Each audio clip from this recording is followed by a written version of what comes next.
Rise and shine on Australia's Vision Christian Radio. Well, what an amazing show, Fel. It really had legs of its own, didn't it? That is right.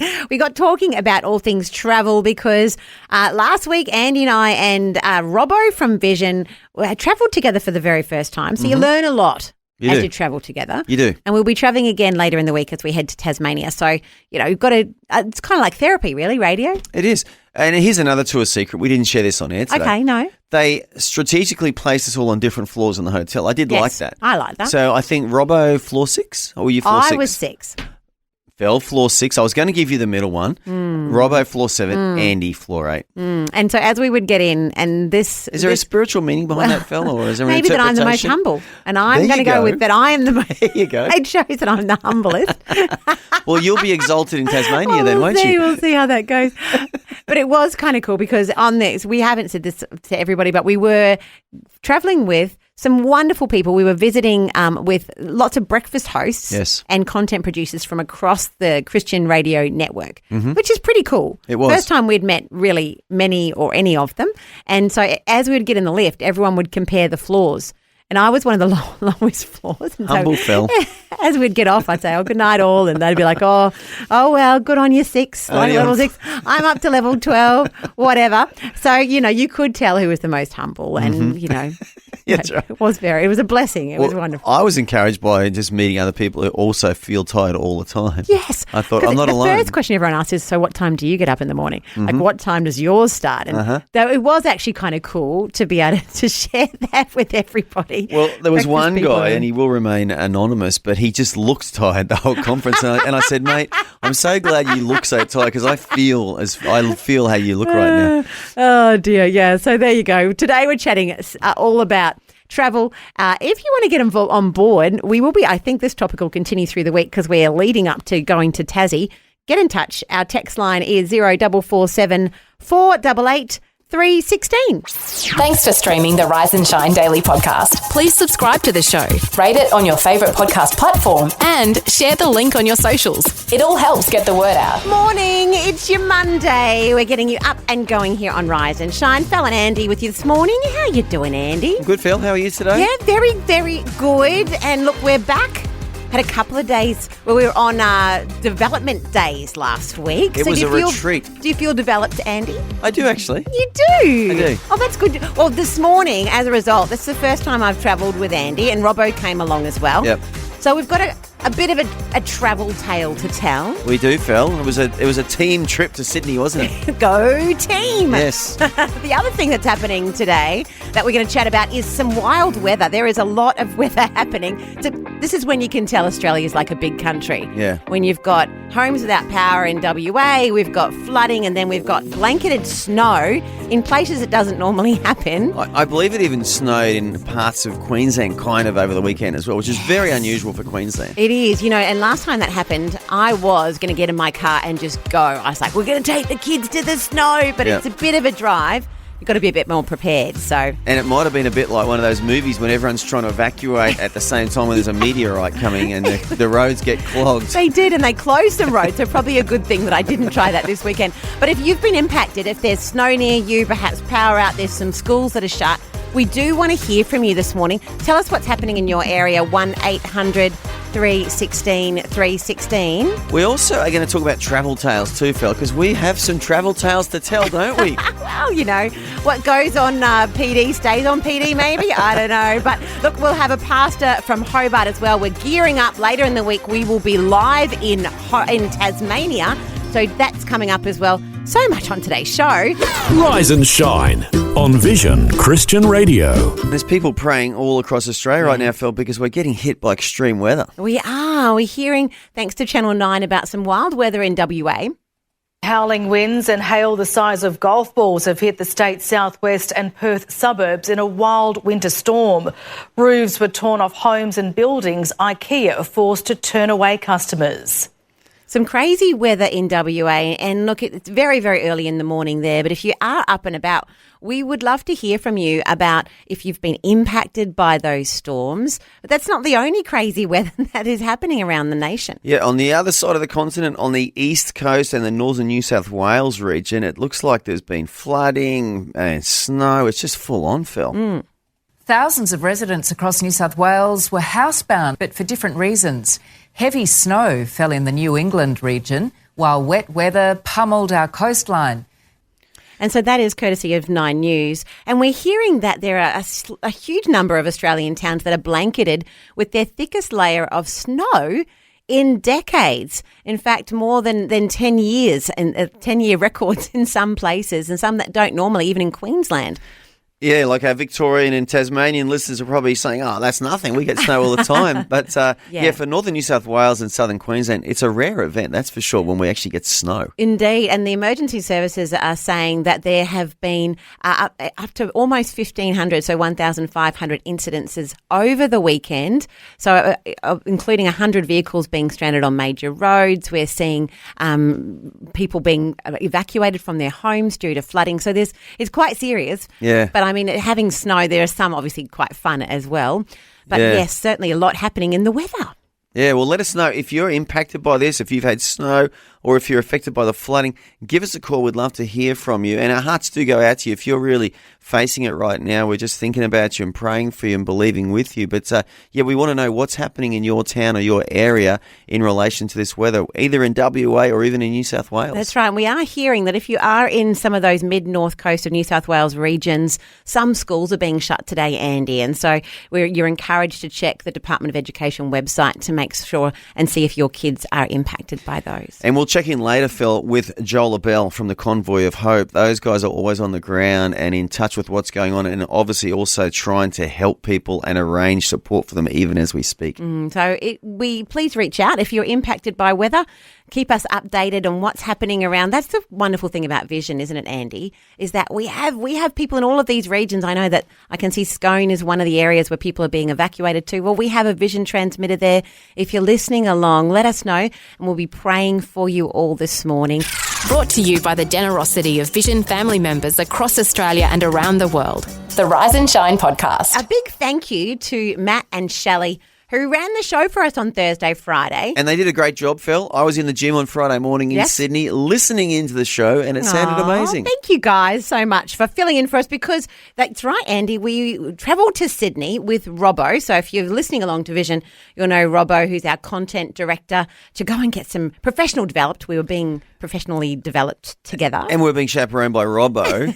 Now, normally, Phil, they say what goes on tour stays on tour. Sure. But I think there's an aspect of the tour or the trip that we can share today. Well, and it's all about luggage and travel, isn't it, Phil? Well, it's the first time we travelled as a team. That's right. And look, later in the week, you, I, and Noah, our social media guy, we're all going to Tassie. Yes. So there's a bit more to come. But this is the first time, you're packing your bags and you're wondering, how will it go? How will it go as a team? Yep. And you and I, as it turns out, we're pretty good packers. We were pretty professional. We both came with the mindset, let's just have hand luggage only. Less is more. Because I've seen the movie Meet the Parents, where, the guy checks his bag and everything goes horribly wrong for the poor fella. It never arrives. Ever since then, I've always been a hand luggage guy. So we both turned up with hand luggage only, ready to get on the plane. Well, Robbo, again, this is a tour secret, but look, no shame, Robbo. Robbo turned up with a bag so big, Phil, that he couldn't take that as hand luggage. No, it was massive. So we immediately go, well, what's in the bag? That's What do you possibly need? I think it's 2 nights, and we pretty much, you can wear the same. You could wear the one pair of clothes for the whole thing, really. You could have. We didn't. You could have. What could you possibly need that bag for? Well, he tells us he needed it for his pillow. He brought his own pillow. He brought Bless his own pillow, him. which is Bless so him. cute. It So is very bless cute. you. So we had a good night's sleep. So you check the bag in, Will. But the mission is these days, Robbo. Phil. It's a tour secret, but it's not a bad one. No, it's cute. Bless him. But the mission is these days, Phil. It's getting through airport security. You just never know what's going to happen. Your heart rate does go up. I have to say, even with the kids, when I travel with the kids, we get to security, you can feel everyone's anxiety levels. Tension levels are People high. are taking off belts left, right. Do you take off your shoes? Do you need your laptop in? Devices? We're suddenly like in this this manic situation. Is aftershave okay? Is it not okay? Actually, how big a bottle is it? The moisturiser okay? Yes. Is it not okay? You never know these days, Phil. And a guy's actually done a comedy skit. Let's underline that word comedy. This is a joke, okay? But he's pretending to be in charge of the airport security people on that little scanner, and it's a pre-work meeting, and they're deciding that morning what they're going to allow and what they're not going to allow. Okay. Let's have a listen to this guy. Going to be okay, team. What are the rules? Okay, team. What are the rules going to be today? Shall we do shoes on or shoes off? Hands up for shoes on, and hands up for shoes off. Shoes off it is. And shall we do laptops in bags or out? Every 7th person has to take their laptop out. I love that. And what should we do about belts? Only people with blonde hair have to take their belt off. That's going to really confuse them. Now, with liquids, shall we put them in clear bags or just act like that hasn't been a rule for the last 24 years? Liquids in clear bags. Okay, and today, is a moisturiser a liquid or not? It's not. Okay, perfect. And with trays, shall we just do, sometimes it's one item per tray, sometimes they have to stuff everything into one tray. Yeah, just to keep them on their toes. Now, with watches, I was thinking we should do watches off, but if they ask if they have to take their watch off, we tell them they can leave it on and act like they're mad for even asking. Sound good? What other random rules could we add in today? How about hoodies and jumpers off, but only if they're red? Yeah? Happy with that? Okay, team, that's everything for today. But just remember, they are going on holiday, so you need to be as needlessly mean as possible, okay? Oh. And Phil, it's They were true. very nice. You never know what you're going to get. And look, I'll be honest with you, I mess with them as well. So I always leave my belts on. Do you? Well, So you do. always. You are a bit of a rebel like that. Well, no, I'm just curious. So on the way down, the beeper went off. Beep, beep, beep. So have you got your belt on? Yeah, I do. Take it off, sir. And that's why with my jacket, I found a random belt There you at go. the last minute. There It you was go. Andy's. Yeah, but on the way back, I left the belts on. Guess what? Didn't set off the beeper. So the belt stayed on, Phil. So I like to mess with them a little bit because I never know, because it changes every time. Well, it does. And even on the way down, there were belts off, and I think you could have shoes, but your laptops had to be out, all the electrical devices out in different trays, and there was like 6 or 7 trays, and you're trying to keep track of them all. It gets a bit stressy. But on the way back, no problem. What are you? Did look a bit like, what are you doing taking all the stuff out? They were telling us, put it all back on, people. Put it on. What are you doing? So it's very hard to pick. Do you genuinely get stressed by that, Phil? Well, I like to be right. Like I think it's my need. Let's dive deep now into Phil's psychology here. I don't like to get in trouble. And so I feel like if I knew the rules, I would definitely obey them, but I just don't. There's no signage. I don't know what the rules are. And they do look at you a bit like it's obvious. Like, obviously. I'm like, well, it's not obvious. I didn't know. So whereas you're the exact opposite. So it is a bit funny, actually. So I suspect, dear. Phil, that exactly the way you feel is the way they want you to feel going through probably that. They're a bit on keeping edge. you on edge.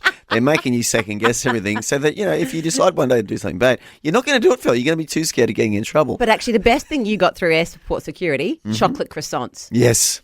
Andy had bought these chocolate croissants to have on the plane. Nutella croissants. Brilliant. They were from a French bakery, can I just say. Pretty exciting. And they made it through. We were like, are these going to get through security? Surely some smart person will pull these up and say, sorry, sir, we need to keep these behind. But we got them through. So Yes. I was pretty excited The about that. Nutella croissants from the local French bakery. Yes, I lived near a Brilliant. French bakery and it's amazing. But look, here's from an industry insider, Phil. Okay. An unnamed airline, friend of mine flies with one of these airlines in Yes. Australia. One of his colleagues went through the scanning thing. He's the pilot, Phil. You would think if the I thought they pilot, were fine. do you even need to check the pilots? Well, apparently yes. surely not. So he goes through the little beeper machine thing. It gets set off. Right. So they're like, have you got your watches? You got your watch on? Yeah, belt. Take it off. Take your shoes off. Goes through again. Sets it off again. What was it? He didn't know.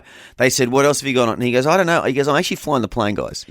So, without going into too much detail, if I want to take everyone down, I know I don't need to bring something onto the plane with me, which is Wow, dangerous. trust me. And anyway, they said, well, you got to go through again. He went through again. It kept setting it off. What you know was what he it? did? Well, he doesn't know. He got so annoyed at these people because he just want to get on the plane and fly the bird. He stripped off to his underwear. This is a true story. He did not. Walked through his underwear and got in a lot of trouble for doing that. Wow. But it just shows those scanners, you never know if it's going to get set off or not. And Okay. and my pilot friend working for an unnamed airline said that sometimes it sets it off, sometimes it does. You just never know what's going to happen. Well, keeping you on edge. Well, the call is out for you today. Have you been sprung by the airport security camera? How have you gone through? Do you go through successful? Do you know the rules? Perhaps there's someone out there who works and they could actually fill it in for us. Or do you bend the rules? Or are you like Andy and you're purposefully trying to set that little device on? Leave the belt and shoes on just to see what will happen. Wait a minute. Are you telling me Vision's breakfast show is now available around the clock and on demand? Incredible! The Rise and Shine podcast. Rise and Shine. Are you ready for a challenge? Listen to the mystery sound, correctly name the Bible story, and win a great prize. Sounds easy, but is it? Rise and Shine's Bible Story Sound Off. And we're back with the Bible story sound off. I believe there was no time for the Bible story sound off on the last 2 days, Phil, but it is back on right now. It is. So we have a sound. If this is the first time listening, welcome. Great to have you part of the show. But we have this incredible technology. It's nuclear powered. Remarkable, really. We fly back in time and actually capture a sound or the sound of a Bible story, Phil. In action. In Bible times. Which, lucky it's not a smell thing, because I reckon there could be some smelly Bible stories, but this is just a sound. That could get a bit weird. It'd be weird, Hard weird to over radio. communicate a smell over the radio, but hey, Surely. you never know in the future. Look, I'm it just could thinking, happen. Just thinking out loud. I'm thinking out loud too. AI radio transmitters. Yes. That actually emit smells as well What as would sounds. be the smell that you would want to come for Rise and Shine in the morning? No, I'm saying someone needs to invent that. Phil. That would be pretty cool. Any kiddie listening right now, There's if you want a great future, invent a radio that people can put in their homes that will actually transmit smells as well as sounds. And it would change during the day. So you could wake up with cinnamon donuts and coffee, and then during the day, by the evening, it's like a chestnutty, fiery smell. That'd be nice. That would be nice. Bit of roast lamb and vegetables maybe at dinner time. That would be great. But right now, though, we are talking about sounds. Sound only. So that technology hasn't existed. No. So what is the sound that we're trying to match to a story, Andy? Well, this is a sound, Phil, and just to remind us, this is from an actual Bible story. It sounds mechanical. So it doesn't sound like it's in the Bible, but it's definitely in the Bible. Well, it's in the Bible, Phil. Okay, let's have another listen. Okay. Well, there you go. Set your little minds to that. It's obviously, I'm going to put it out there, it's not David looking after the sheep in the pastures. Okay. No, because like I said, there's a sound of machinery there. Something is going on. It's not look, just that's a clue. people out in the woods or the wilderness. It's not John the Baptist getting the honey out of the beehive. Okay. He would have done that with his hand. Sure. Okay, well, there you go. You've got a bit of help. That's an interesting thought, though, isn't it? John the Baptist. Not Yes. getting stung by the bees. Well, Samson did some stuff with honey and bees as well. Yeah, so maybe God can protect us from the bees as well as everything else. Well, we're not going down that right a second. But it's definitely not sound, though. That's a whole different because there's no bees in the topic. background. The Rise and Shine podcast. I can see I've got Shauna on the line. Hey, good morning. What are you thinking? Well, what I'm thinking is, it was at Samson, and he was at like a grinding wheel, and he used to grind up the grain. He surely did. They did once he lost his sight. That's a good guess. That is- Let's listen again. Shauna, that is very good. I can see Samson pushing that thing. And he did have to, and it was so demeaning to him. Like, that was the point, wasn't it? To demean this once absolutely. powerful, mighty man. Is it the right answer? Is it? Please be. Oh, What a Shauna. shame. But it definitely matches. It was a great guess. Well done. Have a great day. You too. Thanks, Bye. Shauna. Colin, what do you reckon it might be? Hey, welcome back anyway, Oh, guys. thanks. I'm glad you didn't see any sharks, Andy. No, well, that's Well, later in the week. Not this trip. There was no swimming in Sydney. We were just jogging around the city. That was my only dangerous activity in Sydney. But come Saturday, swimming in Tassie, I don't know, Andy. Different story. Different story. With the sheep Could be. lanolin rubbed into my skin. Oh, my goodness. Into my flesh. That is not a good idea. Although the only benefit, Colin, is that it makes him more delectable than me. So. What delectable. Right, yeah. Oh, dear. Well, we won't go there. Oh, but dear. anyway. What story are you thinking, Colin? Well, I was thinking it might be the boat breaking up that Paul was on in the shipwreck. Oh, that's a good guess. That is that would have been so noisy. Now let's listen again and visualise that. Okay. Here we are. The boat's breaking up. The sailors are wanting to jump off the ship, and Paul's going, "Don't jump off the ship." Let's have a. Is that the right answer though? Come on. Sounds more like a mechanical ship breaking up to me too. I don't know if Paul's ship would have been as mechanical. Do you reckon? I couldn't pick anything else. It's hard. Just, Good guess, though. just too much wood in that one, so I thought, Colin, well played. Yeah, No worries. I think I'll Paul's get ship would have been the one, sound of maybe splintering timbers as it got smashed on the rocks. Do you reckon? Definitely, Okay, yeah. Well, Colin, well done. Thank you for playing. No worries. Hey, welcome back. See ya. Bye. Oh, thank you so much, Colin. It is nice to be back, isn't it? It's nice to be back, and nice that he's concerned about our welfare too, Phil. Well, I think so. I think there's a few people. And if you're not familiar, Andy and I are going to head to Tasmania along with Noah, our social media guy. Later in the week, we'll be broadcasting from Burnie, and then we'll be in Hobart over the weekend as well. So we are on the lookout for any Tasmanian tips throughout the week, what we should be getting ready for. Absolutely. And there has been a challenge issued to me to have a dip in the Bass Strait. Well, to whilst us. we're in Tasmania. I haven't decided. No, You were like, and you don't have to, Phil. Thank you. You can do whatever you want. well, Phil. I certainly can. You can wait on the beach with the Yep. hot chocolates I in could. hand and I'm the drinking blankets and the Ugg boots and, in the support crew. That's fine by me.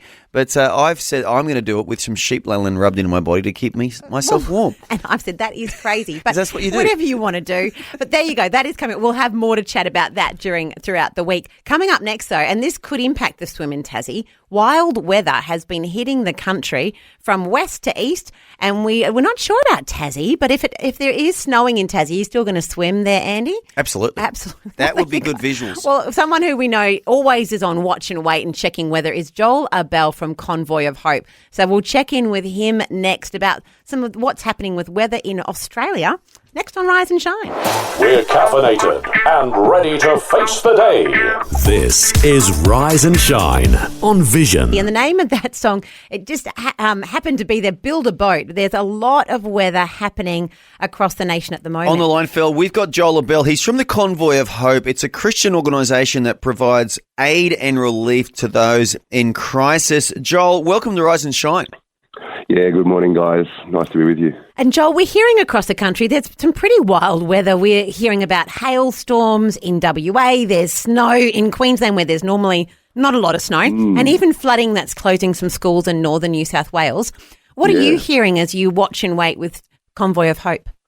Yeah, we're hearing the same thing and seeing a lot of the footage. It's devastating for people. Obviously, it's creating a lot of interruptions to daily life and whilst the damage is not widespread, there are lots of people who are suffering damage. Roofs are coming off and walls are being destroyed. Schools are shutting down. So a lot of these homes in northern New South Wales and some of those areas just aren't built for snow. Who would have thought? Yeah, that's true, actually. Well, that's why in Europe the homes all have those pointy roofs, so the snow actually falls off. Yeah, that's what those homes are designed for. But terrible for the Australian summer, though, because if you have one of those roofs... The heat just... in summer, it's so hot up there. But, Joel, just so people know, so Convoy of Hope, it's just to me so comforting and encouraging to know there's Christians like yourself and Convoy of Hope. You literally watch these news events, don't you, and formulate plans if you actually have to step in there and help. Tell us about that process. Yeah, so we have a control centre, command centre that watches globally, and it's based in the middle of America, and so we often wake up in the morning to all kinds of notifications of what's happening in our country or around the world in the Pacific. Obviously, with that big earthquake that happened off the east coast of Russia, that created all kinds of weather issues, tsunamis, but probably some of these weather patterns. And so we're just always watching to see what's happening, to see if we can track and predict so that we can prepare and get ready as it happens, because hope is only realised if it gets there on time. Wow. What an inspiration, though, to know that we have Christian organisations like Convoy of Hope that are paying this much attention and are ready to go. For those who've never heard of Convoy of Hope before, what type of response do you do if these weather events pick up and there's more help needed? Yeah, sure. I mean, we're talking about disasters right now. We do a whole lot of other international programming in Australia and around the world. But with disasters, depending on what the needs are, guys. So very often in all kinds of disasters, it's food and water and just your household supplies, those types of things, non-perishables. And so it's gathering those things from businesses, organisations. A lot of times churches rally items for us. And then it's collecting those things and then getting them to what we always do is work with churches, local churches in the community, or recovery centres. But churches are great to work with because they've already got a volunteer base. They're connected to the community. And so we do a dump of all of the product to a church or churches in a community, and then get that out to people as we need. So good, like Fel said. I mean, just another example of Christians making the world a better place. Yeah. Now, in this particular instance of the weather in northern New South Wales, you guys are just at the moment monitoring, watching to see how things develop? Yes, we are. There's talks of it being a cyclone down in the middle to north New South Wales, which we do not need that at all. I know it's been a couple of 100 mils of rain, which is shocking because the ground's already wet. And, all around the Hunter and Taree and Kempsey, and they've copped it the last couple of months. And we've been in there responding and dropping off hundreds of tents and sleeping bags. But it's winter, it's cold. I would say to everybody, just watch the weather systems, keep an eye on what's happening. Make sure that you're connected with friends and family in the community. Find out who in your neighbourhood needs help. And if you need help, please reach out. Oh, wonderful. Joel, thank you so much. We so appreciate you taking the time to fill us in this morning as you're watching and waiting, and we'll check back in with you if we need to over the next few days. Yeah, for sure, guys. Thanks so much. And just to remind our listeners too, if they want to check you out, Convoy of Hope, what's your website? It's convoyofhope.org.au, and on all the socials, it's Convoy of Hope AU. Awesome. Well, that's Joel Bell. He's in charge of Convoy of Hope Australia. Thank you so much for joining us on Rise and Shine. Appreciate it, guys. It's the daily podcast of your favourite Aussie breakfast show, Rise and Shine. We often ask later in the show what you're having on your toast, but Yes, you we might not do. even be having toast. In our house, it's poached eggs. Okay. So Murray makes poached eggs for the kids. That's nice. It is nice. He's got these little egg poachers that he bought he's very proud of them. He did a lot of research to Yeah. get the best of the egg poachers that you could have in the water. They float to make them perfect. Ooh. So that's what will be happening in my house right now. That's pretty fancy. He's pretty excited. When we were in Sydney last week, Phil, I enjoyed getting the chef in the hotel to make me an Yes. omelette every morning. That I was know. nice. Did you say omelette with the lot? I did. Oh, no, onion, tomato and garlic. That was my you preference. kept it pretty simple. And a little bit of cheese as well. Okay. It's always nice when someone else makes it for you. It was. By the time you get home, you get used to it, though. So I'm like, through giving, Murray, make me this. Murray, make me. No, just joking. Well, I wasn't went back really. to my Spartan life, Phil. No omelettes when I got home. That's it for the whole. So, but if you were in Scone this morning, I want to say a big hello. Talking of food, scone, but it's spelt, it's Scone. Looks the actually. same on paper. 87.6 FM. But I wanted to do a shout out because there's an evacuation centre that's had to be open in Scone, Oh, wow. where we have a transmitter because of all of this flooding in New South Wales. So I wanted to check the weather for you there. About 10 degrees right now. It's heading to 19, and it says that there is still some showers around, but it looks like they must be easing. That's so good news. that is good news if you're in Scone. But if you are being impacted by any of the many weather events, give us a call. Let us know. Even if it is fun, like I know there's some snow. We will look at some snow later on. That's a bit fun. Our family have thought about going and chasing the snow, but then we realised you need equipment for that. Like you need at least gloves. So we gave up on that. Or at least a couple of shopping bags, plastic ones. Over your hands. But that wouldn't do much, would it? Well, I know No, someone that hiked towards Mount Everest. He didn't get to the mountain, obviously, but cool. around that whole area of the world. What, and, with shopping? No, with 2 socks on his hands. He did not. True story. Well, how was he that unprepared? He's an English backpacker. He was the funniest guy. He spent 10 years of his life backpacking around the world. He wasn't a Christian then. He got saved at the end of that story. Yeah. But anyway, so him and his brother decided to hike all around the Himalayas and Mount Everest. And Really? And you go to these huts where all the other hikers go.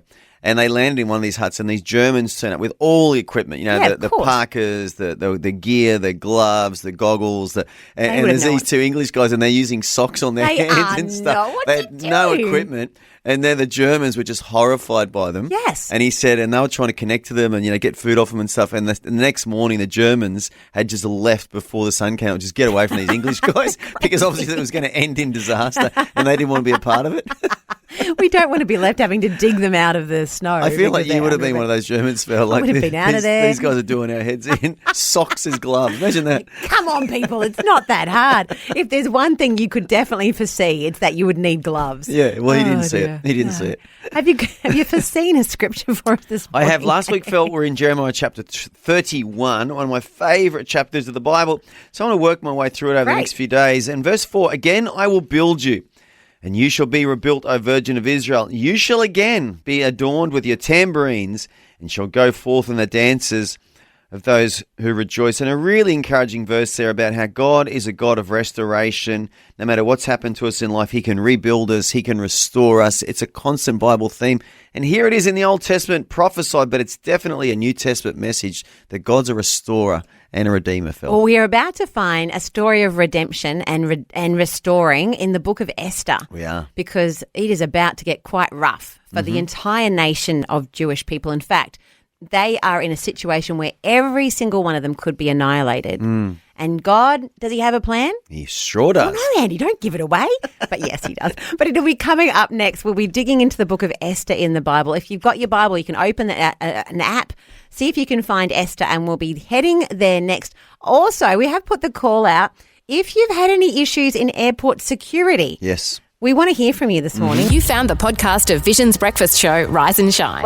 And this is the time of the day where we spend a moment in the Bible together, because it is such an important thing for your spiritual growth to put aside just a little bit of time every day. And even yesterday at church, we were talking about this. If you can do what you're doing, but increase it a tiny bit, you'll see a huge, well, I believe that I have in my life seen a big improvement in your relationship with God, your awareness of him in your life. Totally. As you just spend some time, a little bit of prayer, but also in the word of God. Even if you can just manage a scripture, can I encourage you? So we have been doing this together throughout the year.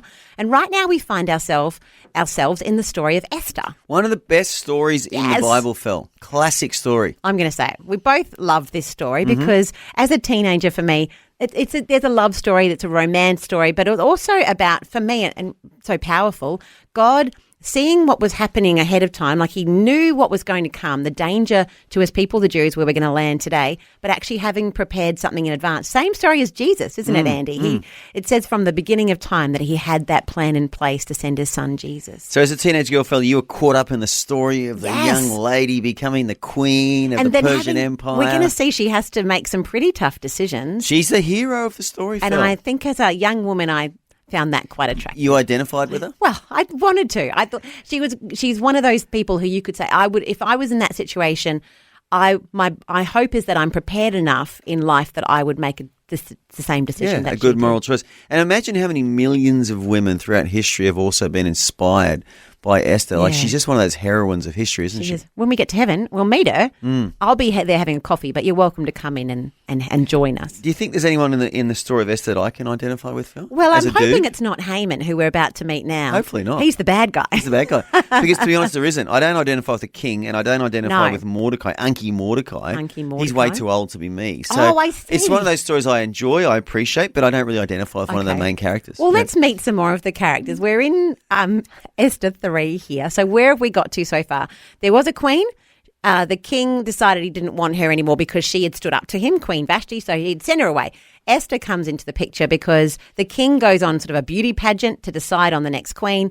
Esther, we see, is favoured by God and as a result becomes the queen. And here we find in the story, we're quite a way later. So this has happened in the 7th year of his reign, is when Esther becomes queen. We're now in about the 12th year of his reign. So 5 years later, we find the king and we hear about this guy, Haman. And Haman is kind of the second in command of the whole area, the nation, and everyone's in awe of Haman. They're bowing to him as he passes. Persian Empire is massive. It is massive. It incorporates nation states or city-states from all over the known world. So, yeah, Haman gets promoted. He's kind of a big deal, Phil. He's kind of a big deal. But there is someone who doesn't bow down to him because Unky Mordecai. Unky Mordecai is a Jew of Jewish descent. And he says, the Bible says we don't bow down to men. So, no, a bit like that story of Daniel, Shadrach, Meshach, and Abednego. We won't bow down. He's like, I'm not bowing to you.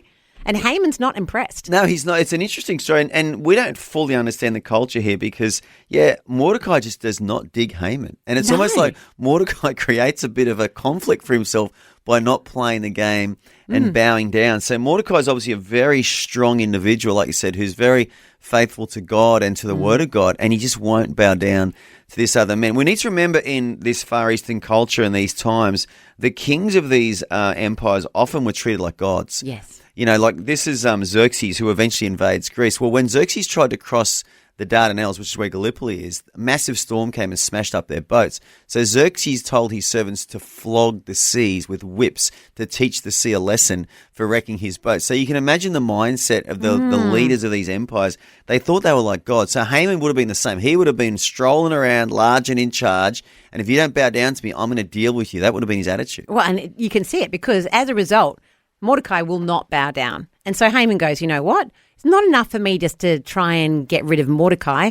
I can see that he's of Jewish descent. I reckon everyone's the same as him, so I'm going to get rid of everybody. Let's kill all the Jews. Let's kill them all. So he goes to the king and he says, you know what, there's a group of people in your area, in this kingdom, so it's a massive kingdom, who, you know what, they please themselves. They have their own gods. They don't really respect you.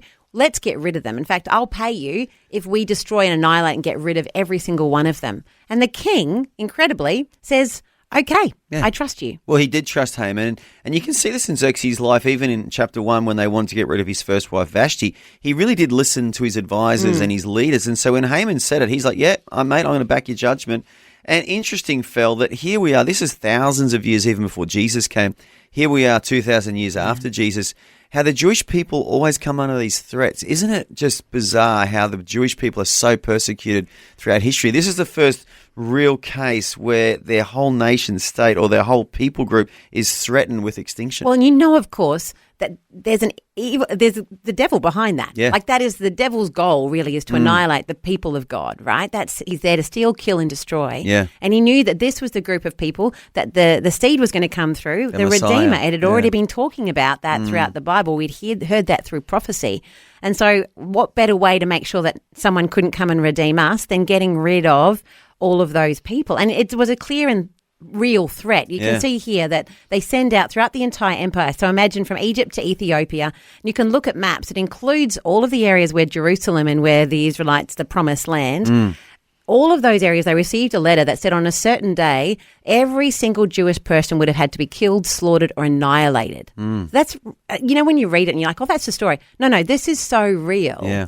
That was definitely what the decree allowed. And all of the people, the king and Haman, they went and had dinner. They went and sat down and had a drink. Yeah. They're like, it is done. But it says that there was great concern across the capital, but across the area, because it was a real threat. And all because Mordecai wouldn't bow down. Do you think Mordecai went to bed that night and thought, maybe I should have bowed down? This is causing a bit of trouble. I don't think he did. Well, he knew he was doing the right thing. You will see that God actually honours that decision from Mordecai as we go through. That's the end of chapter. That's where we leave it, on a knife's edge. At the moment, those letters have gone out. Yeah. At this stage, there's permission to kill every single Jew. A year from now, there's a certain date picked. It's a conspiracy. There is. But will it happen? You'll have to wait and see. But go Mordecai. I'm all for Mordecai, by the way. I'm just being facetious. But and history is full of individuals like Mordecai who stood up to these false gods, these false doctrines or false teachings, in this case a dodgy empire, just as one man just defied a whole empire. Yeah, and we're going to see, does it go in his favour? Well, if you don't know the story of Esther, you could actually read ahead, but otherwise wait with us. We'll read some more of Esther for tomorrow where we start seeing this play out. There's a lot more to go in that story. Always encouraging and always fun. Rise and shine on Vision. Is that John Newcomb? Newsom. Oh, Newsom. I thought Nuke was singing songs.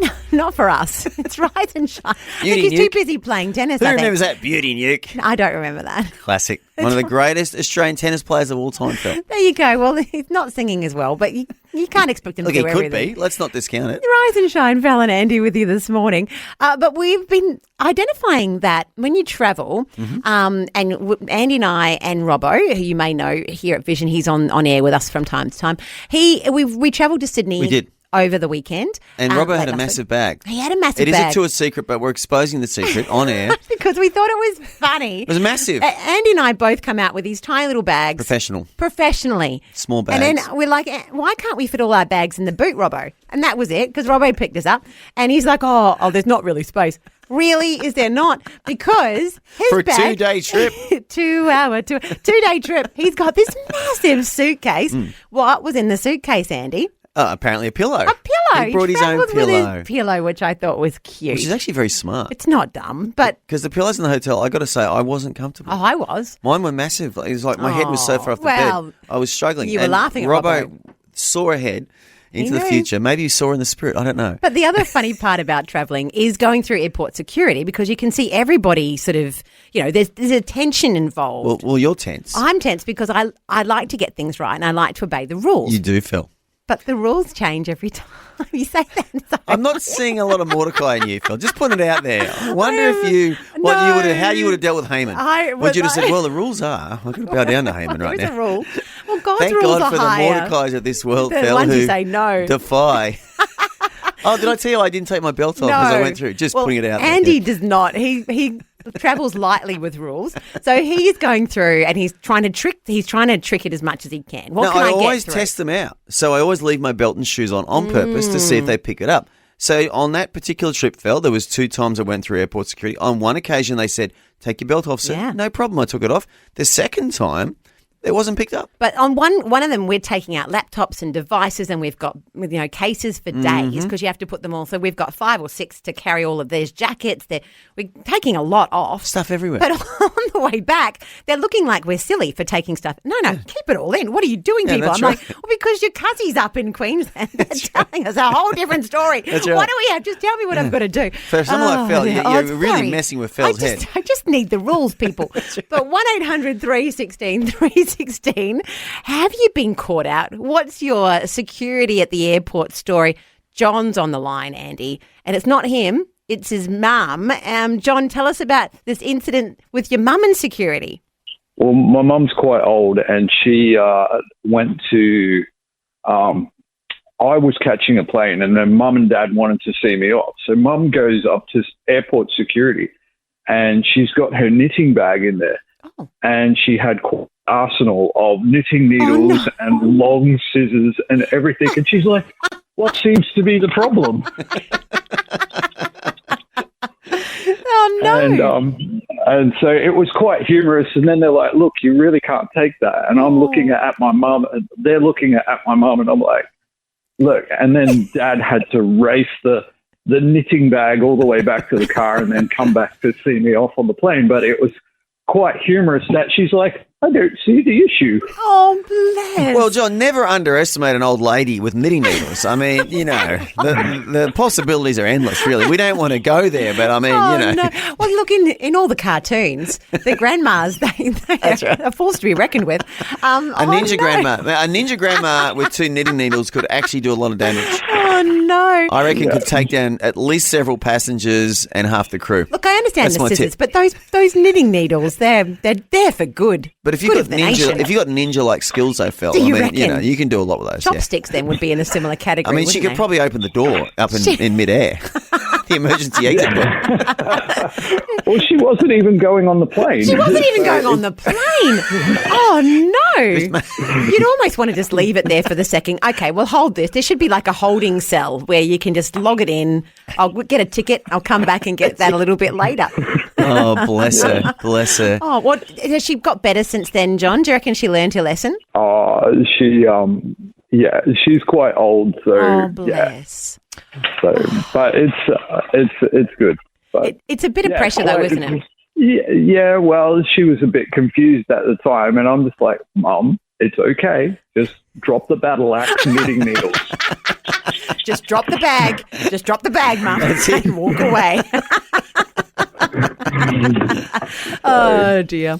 John, brilliant. Yeah, well, we're thinking of you and your mum. Thanks for calling.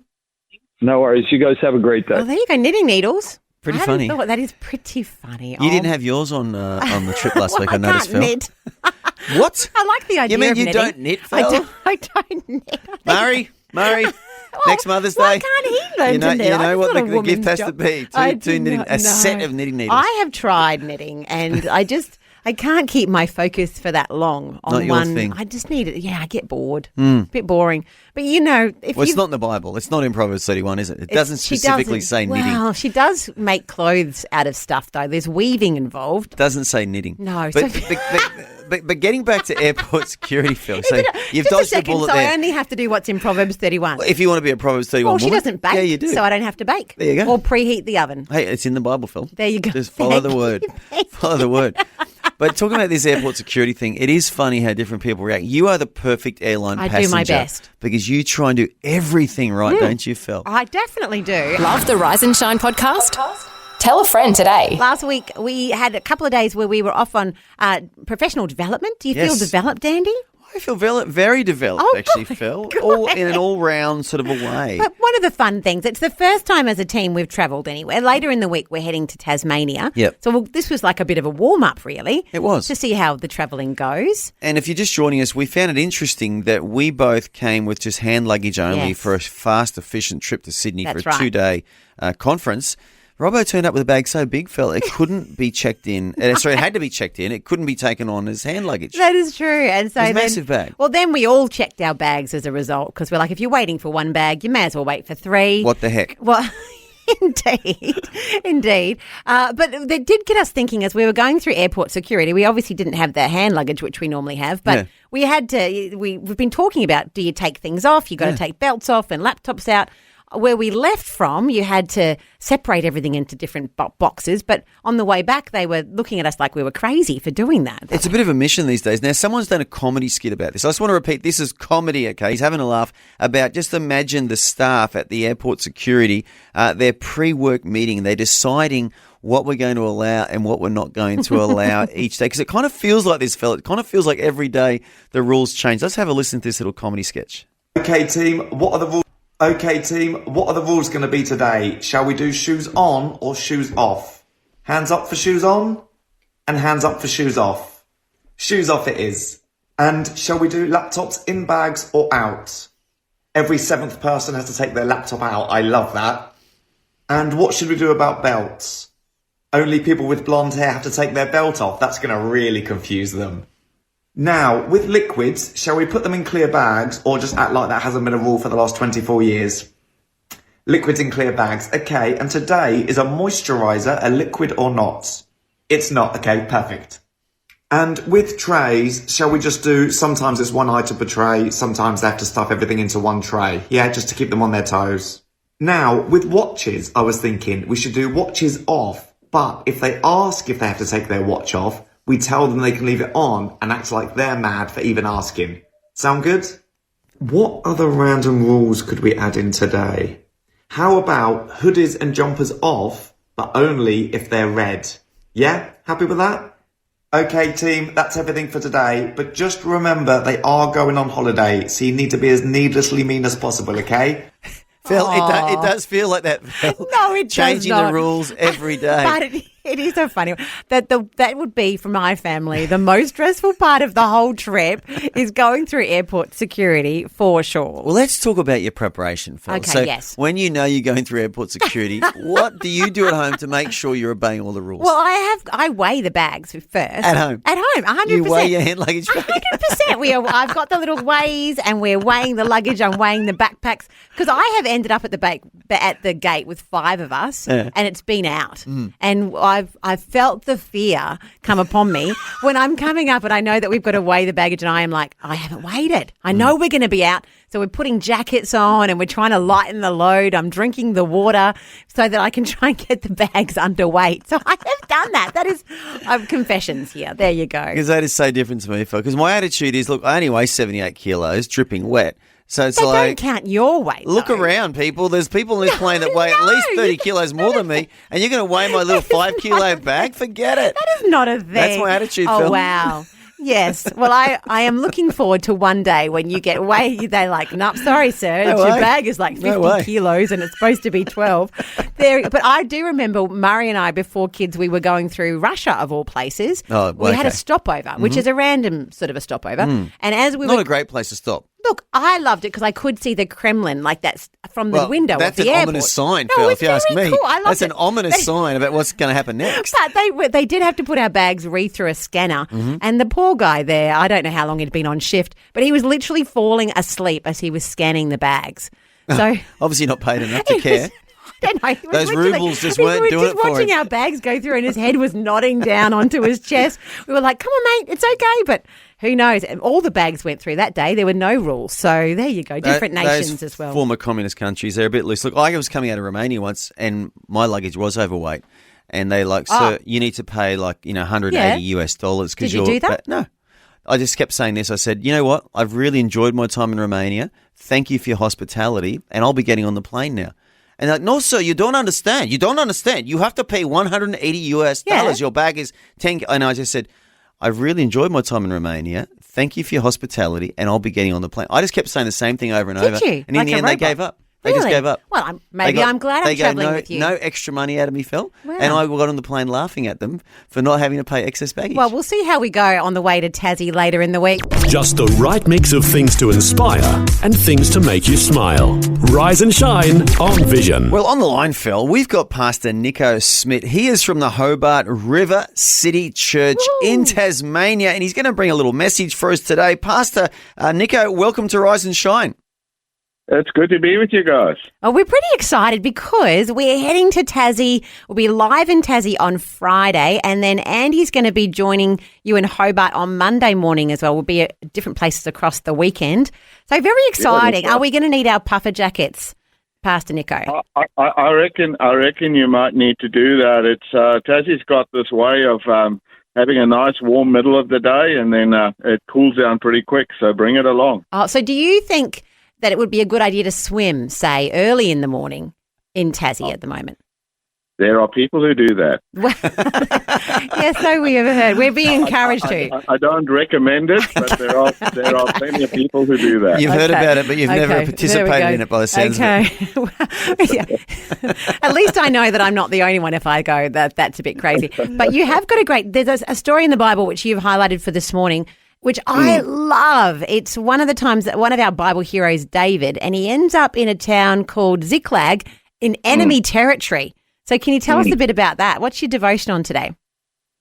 I just really feel challenged around, sometimes we get ourselves in a situation where we feel like the world is coming down around us. We're not sure how we got here and why this is happening, but it's a place where you could focus on the disaster, or you can ask God, what's this all about? And I just feel like this is such a powerful story of, you could look at the hard brokenness of the story, or you could look at what does God want to do in the midst of it.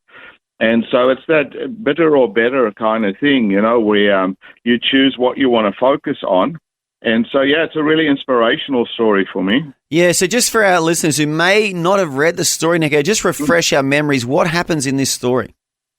Yeah, so it's primarily in 1 Samuel chapter 30, but if you go a few verses earlier, you find David is seeking refuge.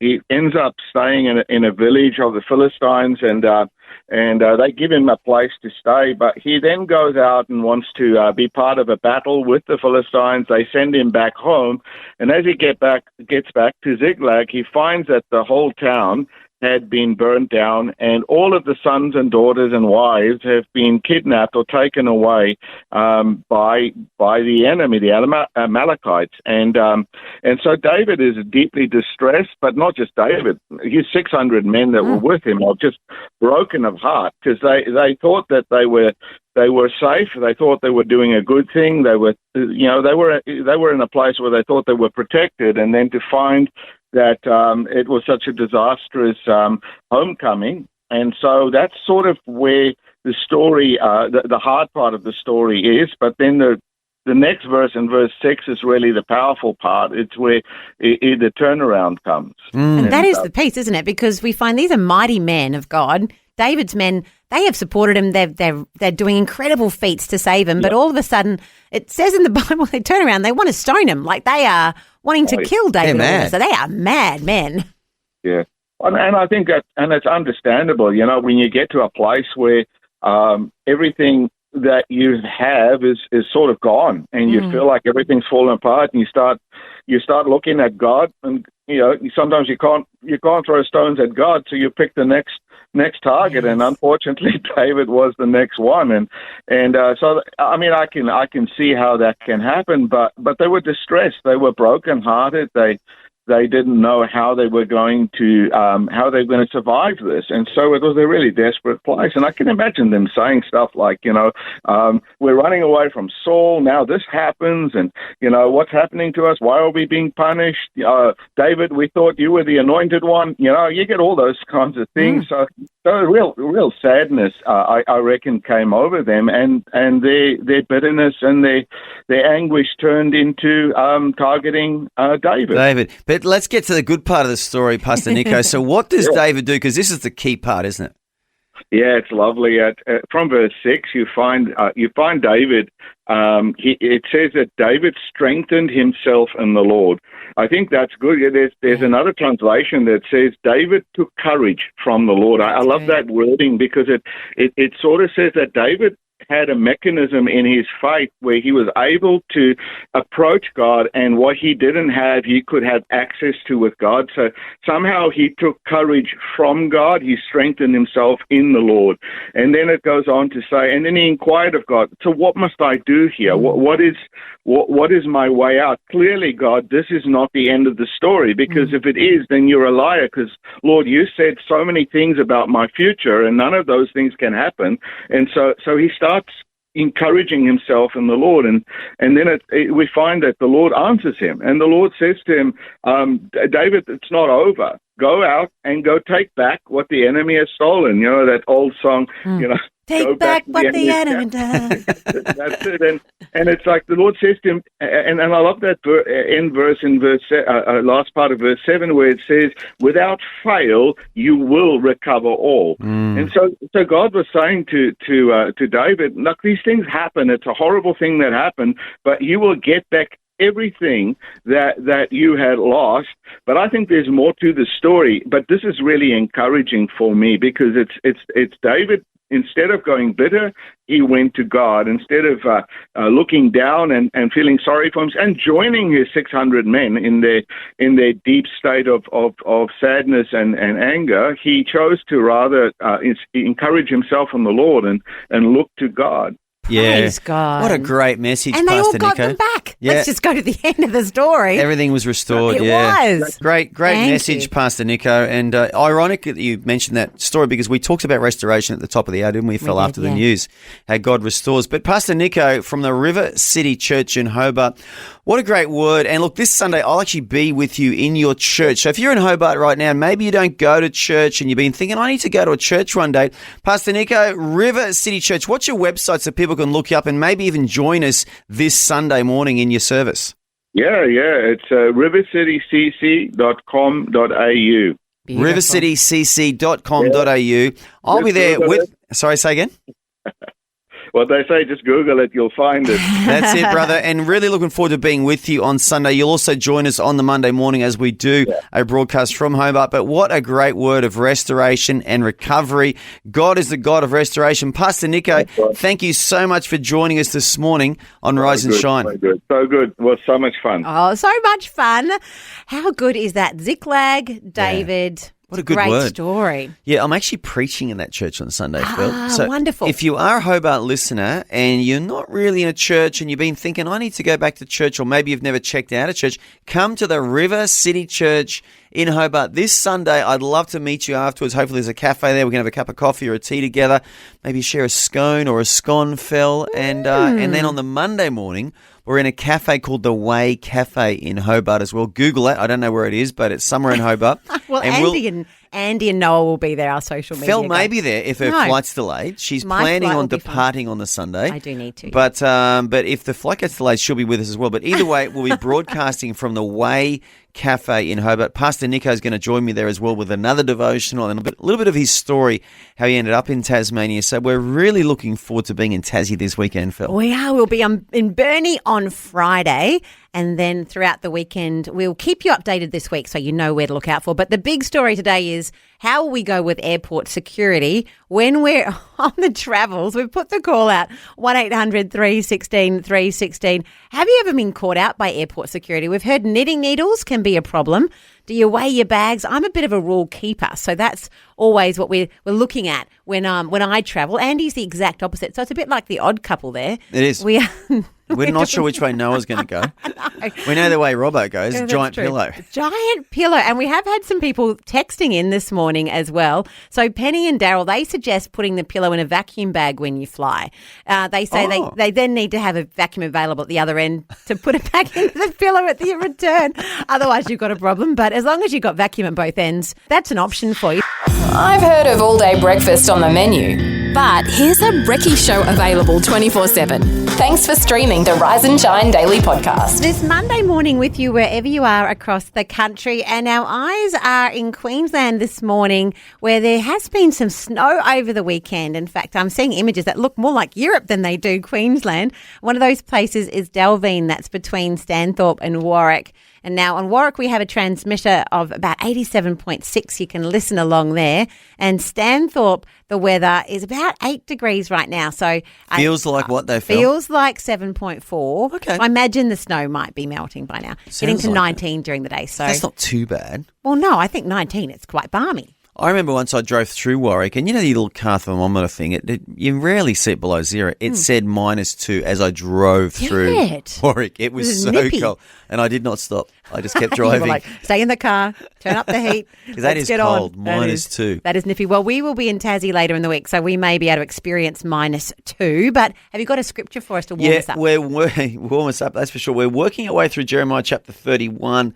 And it's just like I said, it's an Old Testament chapter, but it's almost like a prophecy about New Testament reality. And in verse 6 it says here, "For there shall be a day when the watchman will cry on Mount Ephraim, arise and let us go up to Zion, to the Lord our God." And I believe that's an image of people going up to church to worship God. Phil, arise, let us go up to Zion, to the place of worship, to the Lord our God. And over 2.5 billion people around the world now, Phil, identify as Christian, and all of us in our hearts are saying that, aren't we? Let's go up and worship God. Amen. Subscribe and listen to the Rise and Shine podcast in the free Vision app.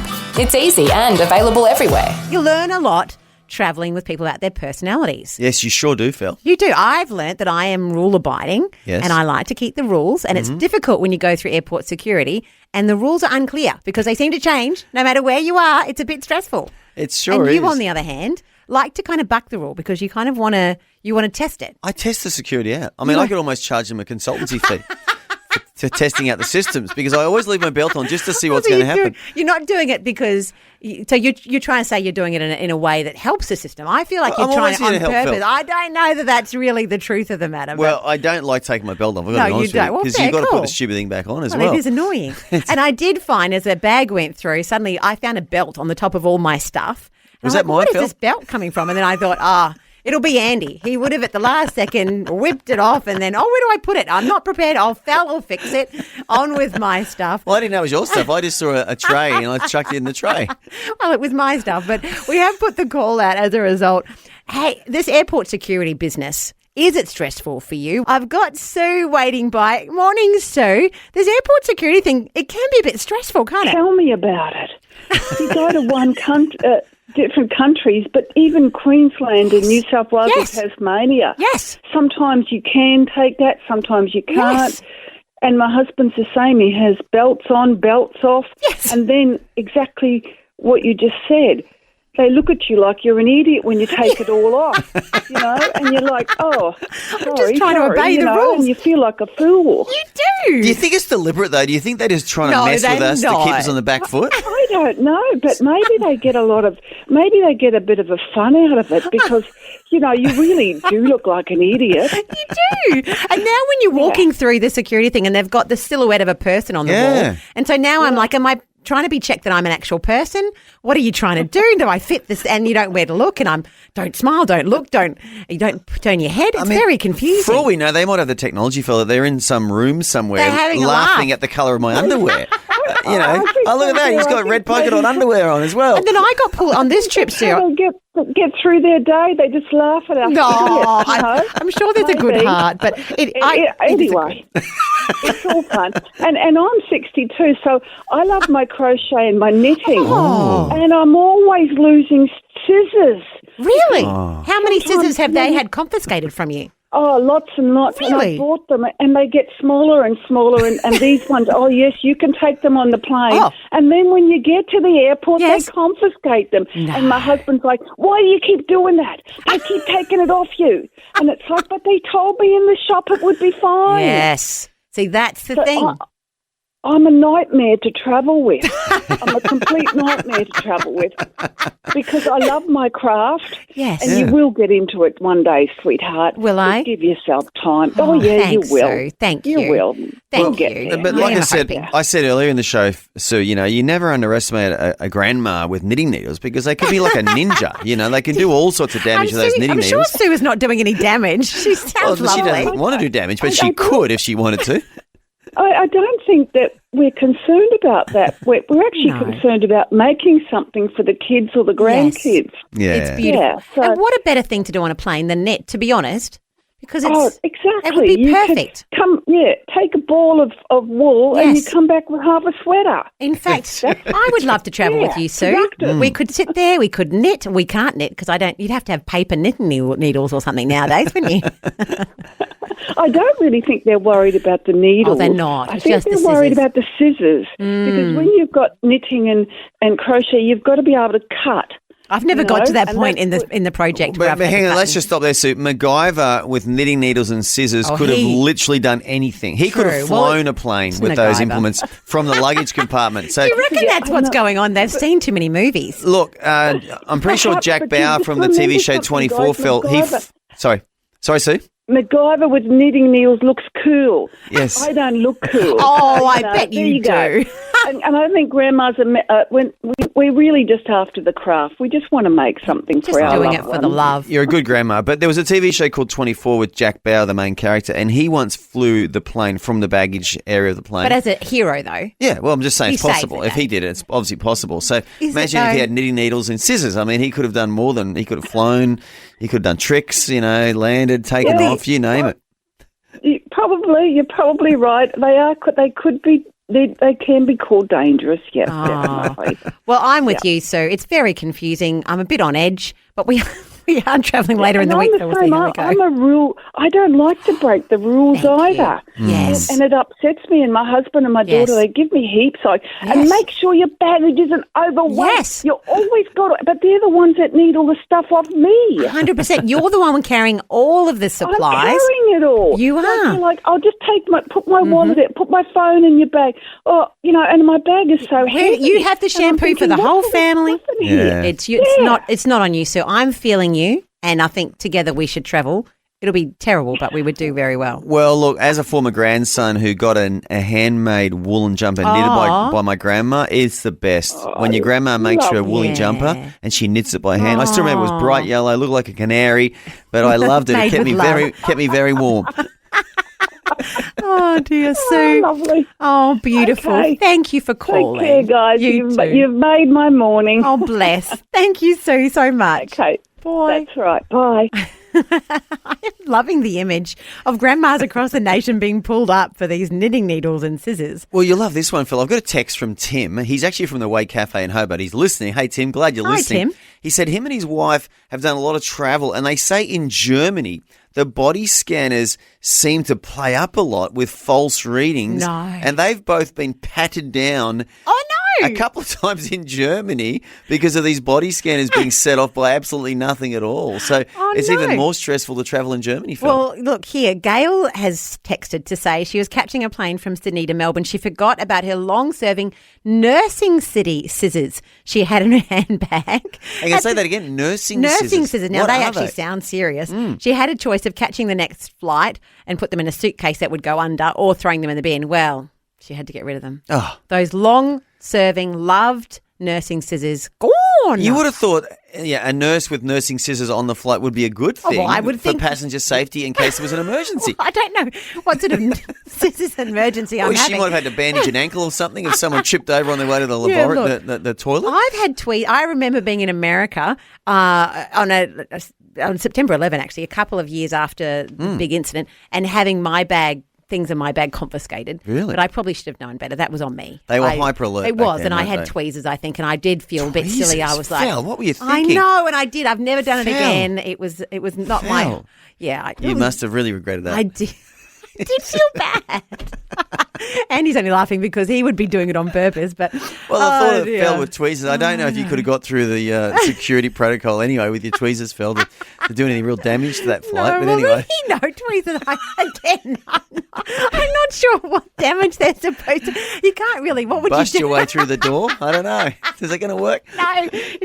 Anyway, tweezers. They're no longer. I mean, if you were MacGyver and you got locked in the toilet, you could probably get yourself out of the toilet with tweezers. It's all about what would MacGyver do. If it could be a problem, then I'm glad. And on the flip side, we're thankful for airport security because I am thankful that we live and people are trying to protect us and keep us safe. Well done, Phil. Well That's done. what I'm really thinking. Looking at the big picture.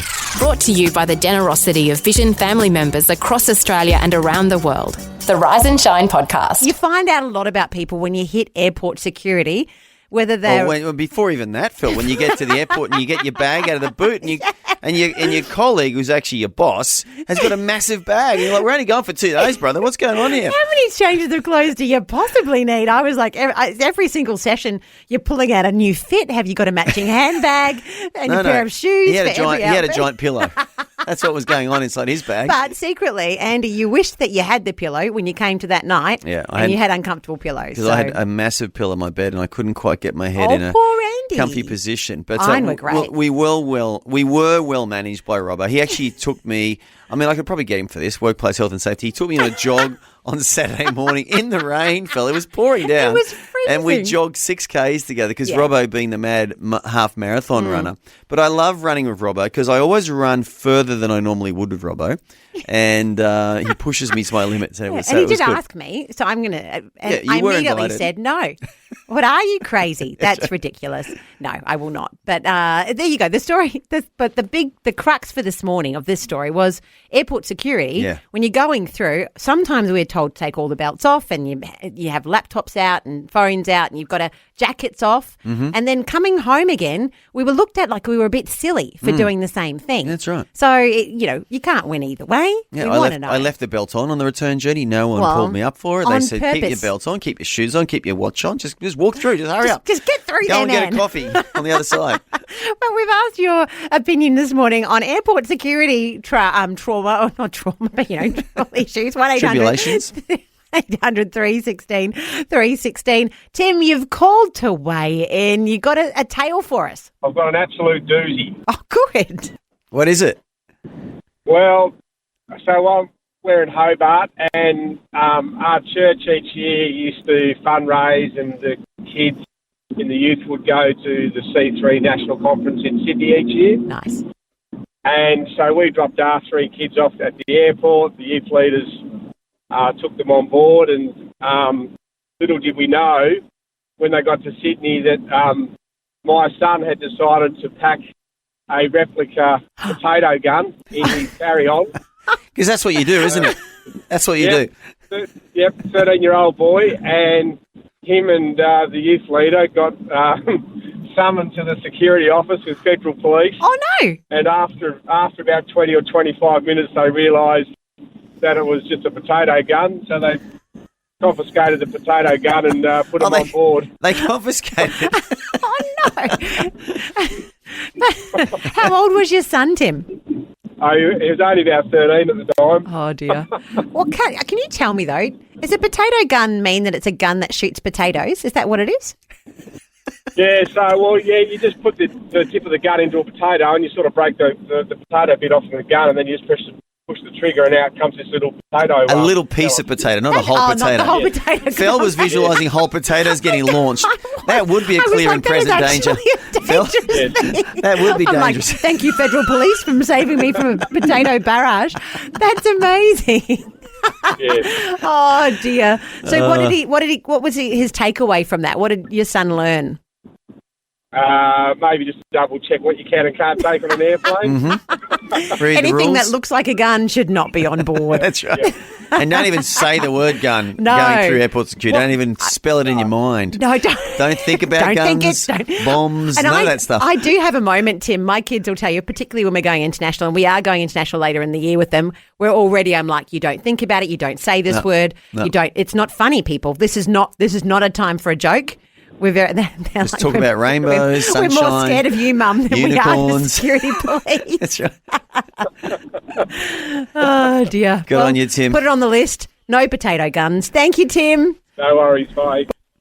I'm learning new things all the time. I didn't know what a potato gun was. Well, I'll be talking to Noah, our social media guy, saying, hey, Noah, no potato guns on the trip to Tasmania, Just in please. case he was We'll have a thinking of special it. meeting today to We- discuss that. We will need a meeting. Wait a minute. Are you telling me Vision's breakfast show is now available around the clock and on demand?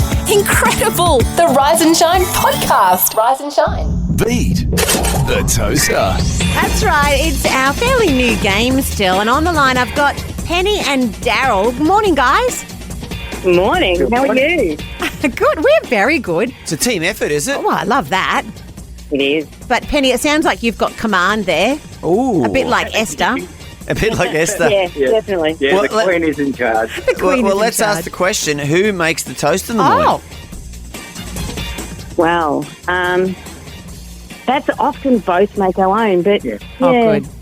It's equality at your place, and I appreciate that. I like every person for themselves. Well, what's your favourite topping on your toast for both of you? I've always been Vegemite. You're a Vegemite man? Classic. Any butter or marge or just straight on? No, I'm butter and Vegemite. Yes. Oh, yes. that's nice. Penny, what about yourself? I'm either just dry toast or marge and just a scraping of Vegemite. Okay. Scrape, yeah. You need it light on. So when you say dry toast, Yeah. you mean nothing on it at all? Yeah. I don't know about that. That's a bit hardcore there, Penny. Can I just say? Do you dip it in your coffee or tea? Because I'd be dipping it. I'd be dipping it. Yeah. Do you dip it or you just eat it raw? Cold? Or not cold, but dry? Just dry. Right. Okay, you could be the hardcorest toast eater that we've had on the Yeah. show so far, Penny. Very impressive. Good for you, Penny. Well, we're going to take you through the game. There's going to be 10 questions. You have to answer with the letter D for Daryl. So I figured that would be helpful, Penny, if you got D in mind, because I'm sure he's always on your mind, Daryl. So there you go. I haven't really checked this very thoroughly, so we'll just see how it goes. And look, we don't want any on-air disagreements, okay? If you don't agree about the answer, just keep it civil, keep it respectful, That's okay? true. Is that We okay? have, like marriage counselling 101 here. If you disagree, maybe just squeeze each other's hand or something. So come back to that later on, darling. It'll be okay. Okay. Sweet cherry blossom. But if you say that, you're going to waste 3 seconds. So maybe think of a shorter term. Only 60 seconds. Like maybe H for honey or something like that. You could have a code word, Yeah, that's it. like a safe word there if you need it. Okay, lovebirds, are you ready to go? Lovebirds. Okay, here You we got go. 60 seconds to answer these 10 questions, which Fel is about to read out to you. And your time starts now. Something people are afraid of. Dog. Someone famous. Pass. An Olympic event. Dawn. No, Pass. that's all right. Pass. An emotional feeling. Depression. An item of clothing. Drawers. A town or city. Dublin. A term of endearment. Beer. Oh, a farm animal. Donkey. Well done. A Bible character. Diana. A fictional character.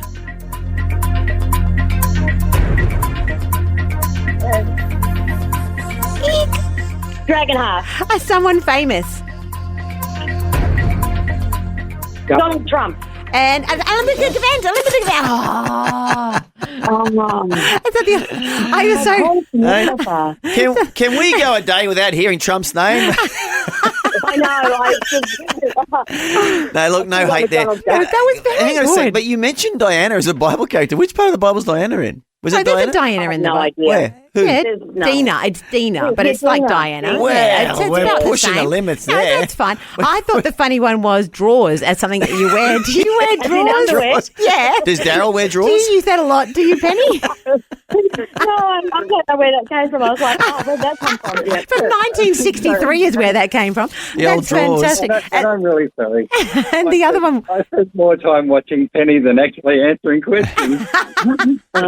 It was a great team effort. very though. impressive. We've never had a team effort no, before. we haven't, and I think we should have more. An Olympic event, you could have had diving. That's my family's favourite thing. Oh, yeah. We liked practicing the dive on dry land, but What we else? practiced them. Dressage? Yeah, dressage. discus. Discus?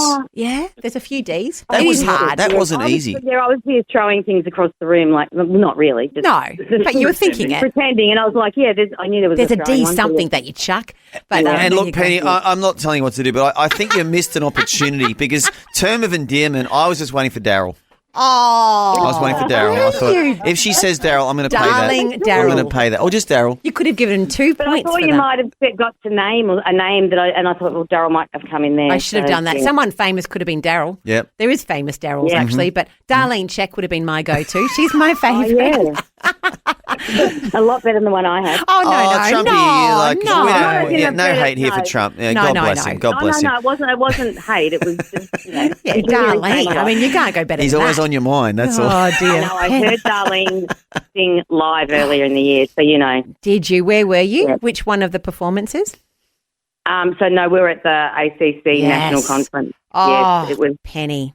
so good. Yes. She was belting it out, hey? I'm going to be there. One of these days, I'll get to meet her in person. I might be Anyway, a bit starstruck. Guys, There you go. really enjoyed you playing this morning. The good news is you can go and make yourself some more toast now and just got to think about it, contemplate it. You can maybe practice plan the next time. Yes, definitely. Play again. Thank you so much, guys. Have a great Thanks. day. Have a great day, guys. Be blessed. You Bye-bye. too. Bye. I've heard of all-day breakfast on the menu, but here's a brekkie show available 24/7. Thanks for streaming the Rise and Shine Daily podcast. Catherine, you had some trouble with getting some sort of item through airport security? I bought my little nephew a toy elephant, but this toy elephant was, it was for a 2-year-old to sit on. Oh. So it was as high as my knee. Ooh. And the legs were stiff, because obviously to hold the 2-year-old, the weight of a 2-year-old. Oh, sure. And I carried it on board, and watching these people trying to put this elephant that had stiff legs through the X-ray to check that there weren't drugs or something wow. else Or something carrying worse. Yes. Catherine, I'm with you because Andy took these croissants and we did think, I wonder how they're going to go through the checking process because who knows what's inside a croissant? Well, I knew, Nutella. They were French Nutella croissants. They were so nice. Did they make it through the machine in the end? Yes, but you saw them sort of looking at it and how to put it through. Does it trunk first, no tail No. first? And I thought just now they're going to pull me aside and throw me against the wall and put me through. Get the rubber gloves out. Yes, we know the drill. We know the drill. That's the picture, though, is that you feel like a law-abiding citizen, but everyone feels on edge. You feel like really at any time I could be thrown into this room and interrogated. What did you bring that elephant for? You watch these programs, and I'm a law follower. I follow the rules. You're a rules person. Try. And then you start thinking, have I done something wrong? Exactly. There's something in that elephant that shouldn't be in that elephant, and I don't know about it. Yes. Well, Catherine, can I just say, because in the end, on our trip, Andy ended up getting our boarding passes confused and he checked his bag in under my boarding pass. Yep. And I've seen too many movies That's right. to think that you should let someone else do that. Who knows? It was the classic move of someone that's got something dodgy in their bag, put it in someone else's in name. Yes. And then deny all knowledge. The hardest was I brought some of my mother's ashes. Oh. You know, back here to Australia. And I was a wreck. I'd been crying all the way in the plane. And I thought, what if they don't need my mother's ashes? And I had all my paperwork.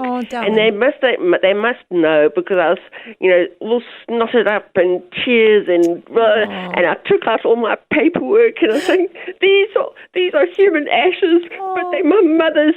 And it was terrible. But this lady must have seen and known, and she said, okay, just on your way. But that was traumatic. Yeah. Because you just think the paperwork for that. I'm concerned about having a banana in my bag and what the repercussions for that would be. Well, I don't want to draw analogies, Phil, but a banana's kind of shaped like something else, like a weapon. You know? Oh, well, I was just thinking a firearm. The issue of it being that it's. It is the problem of having your paperwork in order. That is the concern. Yeah, so. but they probably actually have a few people take the ashes on planes, so they're probably used to it. I'm glad that and they are, and that's what we've been saying is that there's processes in place to keep us safe. So we're very thankful for that. But yes, for us rule abiders, Catherine, we try and do the right thing. Andy doesn't care; he just uses his charm, apparently. Well, just remember, Maverick saved the world in the movie Top Gun because he broke the rules, Phil. If he was a rule abider, he wouldn't have been. It was real, Phil. No, it wasn't. Him and Goose were real people. They saved the world from the Russians. I've seen the movie. See what I have to deal with, Catherine. The movie doesn't lie. He broke all the rules and he saved the world. Oh, dear. Oh, dear. Okay. Thanks, Catherine. You have a lovely day. God bless you, Catherine. And you too. Bye-bye. Bye. Oh, wonderful. Well, keep them coming. Airport security drama.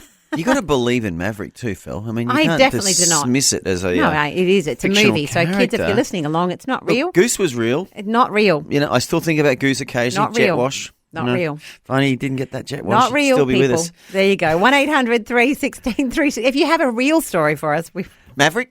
Not real. Breaking the rules. Not real. Coming up. Imagine Maverick going through airport security, they Phil. I just can't imagine him doing anything they say. I see him jumping it. He would have put his aviators on and said, I'm Maverick, just let me through. I do not do that. Oh, that's...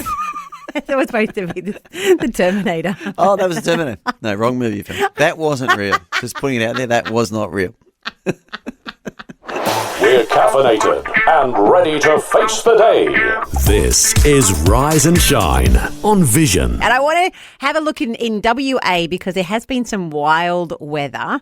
And I'm reading here that there's been a winter storm that's battered Perth on Sunday, briefly shut down a Mandurah shopping centre, so that's south of Perth, and left IKEA's flagship store with severe roof damage. So It's not a laughing matter, but don't you think with IKEA they've got a bunch of Allen keys up there to try and screw back down the roof? That's like a mum joke. It's sort of like a dad joke, but from a mum. So we'll call it a mum joke. You just imagine all these IKEA workers and they've got their Allen keys. It's okay. We're just going to screw them back into Well, maybe the roof is put on with Allen keys. I don't know. Maybe that was the problem. Should be. Well, everything at IKEA, there's flat packs. So they're like, it's okay, go get another pack, guys. Or was it imported from Sweden? Maybe it's a Swedish roof. We don't know. Maybe it is. The weather in Mandurah this morning is about 10 degrees, heading to 16, and there is showers about. So if they are fixing the roof with the Allen key, they should get onto that because it is going to be Phil loves that imagery, doesn't she? I just have a picture of it in my IKEA head. staff with their Allen keys up on the roof. Oh, it doesn't work. It doesn't work. I don't The know why, Swedish supervisor. It just made me. It's like the Swedish chef at the Muppets. That's it, yeah. Oh, dear, we better go to the scripture. Let's go to the Word of God, Phil. So we're in Jeremiah chapter 31, verse 7. Remember, we're talking about restoration, how God restores and redeems. And this is what God says. For thus says the Lord, sing with gladness for Jacob and shout among the chief of the nations. Proclaim, give praise and say, O Lord, save your people, the remnant of Israel. This is interesting, fella. God's saying, hey, sing with gladness and shout. In other words, be a little bit enthusiastic in your praise and worship. You know, we sometimes look at churches that are very enthusiastic and we think, oh, that's a bit of a hyped church or that's not really my style. Well, God says, sing with gladness and shout among the chief of the nations. It's an important part of restoration because these guys had just been decimated and they were desolate and bad stuff had happened to them. And God's saying, it's time to sing again. Well, it's time to sing again. Andy, well done. And you don't have to wait till Sunday to get noisy. That's right. Like we saw David in Ziklag, that was an hour a bit ago. We had a devotion about David. He was down and out. Yep. He encouraged himself in the Lord. I reckon he was pretty noisy about it. We know David, when he got praising, he was loud. I reckon you can sing right now, Phil, because we're about to play a very cool song. Here we go. Called Oh My Soul, which is based on Psalm 103. What do you think, Phil? I say, let's do it. Toby Mac and CC Wonders, they'll lead it out for you. But if you need God to intervene in a situation right now and you can find some words to go with this song, I encourage you, speak it out. Speak out your victory, even when you're not seeing it yet. See it in the future and praise God for it on this Monday morning. It's the daily podcast of your favourite Aussie breakfast show, Rise and Shine. We are hearing across the nation of some wild weather. We see storms in WA. There's snow in parts of Queensland. They don't normally see it, but also there's floods and lots of rain in northern New South Wales as well. Well, Fel, we're joined on the line by Pastor Darren Burnell. He's from that Chapel Collective, which is in Port Macquarie, but they oversee 8 churches across New South Wales. Pastor Darren, welcome to Rise and Shine. Hi, guys. Thanks for having me. So it's good to be with you. Oh, well, we wanted to check in. Thank you for joining us and giving us some time because there's a lot of wild weather that impacts the region where your churches are. What are you seeing and hearing from people on the ground there? Yeah, well, across that region, there's 2 things going on. There's been floods and heavy rains, and I was in one of our towns yesterday where that's happening, and in Tamworth, and then with streets closed, and then in Port Macquarie, where we are as well, the church was literally working out whether they were going to be open last night, and fortunately they were. It wasn't problematic, and then... So hang on, let's go back. So has Tamworth been threatened by floods? Is that what's going on there in Tamworth? That's correct. Look, Tamworth is a place where the floods might affect some low-level farms, but the community or the town itself is pretty prepared for the floods coming down the river system. Oh, that's good. Okay, so it's good news in that so far it's not harming people or property by the sounds of it, which is helpful. Did it impact you as you were driving around and getting around to the locations yesterday? Well, it sure did. We were travelling Saturday to head to Tamworth, and so it meant instead of going across the mountain from our home base in Port, as a round through Newcastle. And then I run something called the Jethro Project. So I was going to the Gold Coast, where I am this morning. And so that was major flight changes because I had to change flights. And I can hear people saying, must be nice that you get to just fly. But major disruptions, and certainly major disruptions to those communities. Because we're hearing snow in some areas, which for a Queenslander like me and my kids, that always gets a bit exciting, actually, because I know it's not when there's floods, and we are hearing that there are some people who are cut off with power, and that's very serious. But snow, on the other hand, can be quite exciting. Absolutely. There were significant road closures on inland highways and across the mountain. But the truth is, for lots of locals, it's fantastic. And it's a once in a 40-year snowfall, and so major snowfalls in places that would typically get minor ones occasionally each year. So lots of fun for the locals. More challenging for Energy Australia and people like that are servicing power, of course, but wonderful for the locals. But did you see the snow yesterday, Darren, when you were driving around on the weekend, or Saturday or Sunday? I didn't personally, but certainly plenty of people in our churches did. Actually, a couple of them, the falls were so significant that in Bendemeer and Armidale, they actually couldn't have church on Sunday. Wow. Those level of snowfall. So, yes.